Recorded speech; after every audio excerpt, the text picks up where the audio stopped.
बलिदान का मूल्य। एक बार एक विमान में एक बहुत ही खूबसूरत शिखा नामक महिला ने प्रवेश किया। विमान में चढ़कर जब महिला अपनी सीट के पास गई तो उसे अपने बाजू वाली सीट पर एक अपंग व्यक्ति नजर आया जिसके दोनों हाथ कटे हुए थे। महिला को उस अपंग व्यक्ति को देखकर काफ़ी घिन हुई।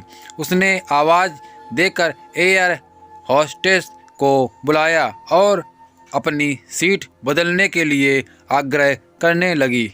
एयर होस्टेस ने महिला से सीट बदलने का कारण पूछा तो शिखा बोली, मैं ऐसे व्यक्ति के पास बैठकर सफ़र नहीं कर सकती जिनके दोनों हाथ नहीं हूँ। मैं इस व्यक्ति के प्रति सहज नहीं हूँ। मैं इस व्यक्ति के पास बैठकर यात्रा नहीं कर सकती। इसलिए प्लीज़ आप मुझे कोई और सीट दे दीजिए। दिखने में शांत और पढ़ी लिखी शिखा के इस तरह के व्यवहार पर एयर होस्टेस अचंभित हुए। एयर होस्टेस ने चारों तरफ देखा लेकिन कोई भी सीट खाली नहीं थी।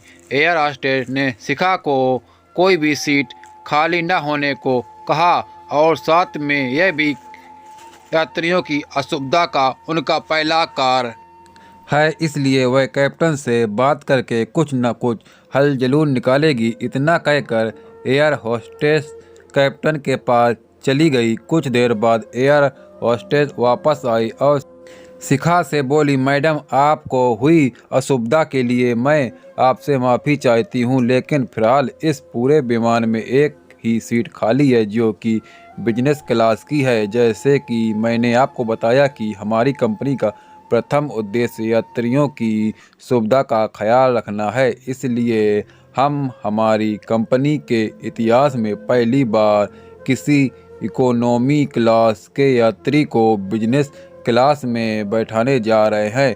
एयर होस्टेस की बात सुनकर महिला बहुत खुश हुई और धन्यवाद कहते हुए अपनी सीट से उठने लगी। तभी एयर होस्टेस ने उस अपंग व्यक्ति की ओर अपने दोनों हाथ बढ़ाते हुए कहा, सर आपको हो रही असुविधा के लिए मैं आपसे माफ़ी चाहती हूँ, लेकिन हम आपको इकोनॉमी क्लास से बिजनेस क्लास की सीट दे रहे हैं क्योंकि हम नहीं चाहते कि आप किसी अशिष्ट यात्री के साथ यात्रा करें। एयर होस्टेस की ये बात सुनकर सभी यात्री एयर होस्टेस के इस निर्णय के लिए तालियां बजाने लगे और वह सुंदर महिला अपने इस तरह के बर्ताव पर अब नजरें नहीं उठा पा रही थी।